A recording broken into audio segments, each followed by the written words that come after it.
സ്കൂട്ടറിൽ കാട്ടുപന്നിയിടിച്ച് അപകടത്തിൽപ്പെട്ട യുവാവ് മരിച്ചു. തൃശൂർ എരുമപ്പെട്ടിയിലാണ് അപകടം സംഭവിച്ചത്. ചിറമനേങ്ങാട് സ്വദേശിയായ കുന്നത്തുപീടികയിൽ അബൂബക്കറിന്റെ മകൻ 20-കാരനായ ഇർഷാദാണ് മരിച്ചത്. വെള്ളറക്കാട് മാത്തൂർ പാടത്തിന് സമീപത്ത് വെച്ച് റോഡിന് കുറുകെ ഓടിവന്ന കാട്ടുപന്നി സ്കൂട്ടറിലിടിച്ചാണ് അപകടമുണ്ടായത്. അപകടത്തെ തുടർന്ന് നിയന്ത്രണം വിട്ടുമറിഞ്ഞ സ്കൂട്ടറിൽ നിന്നും ഇർഷാദ് തെറിച്ച് റോഡിൽ വീഴുകയായിരുന്നു. വീഴ്ചയിൽ യുവാവിന്റെ തലയ്ക്ക് സാരമായി പരിക്കേറ്റു.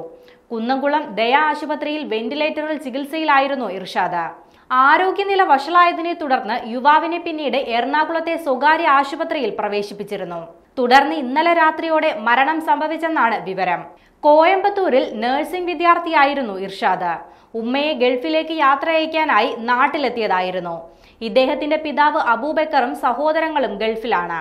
ഇർഷാദിന്റെ സംസ്കാര ചടങ്ങുകൾ ഇന്ന് നടക്കുമെന്നാണ് വിവരം.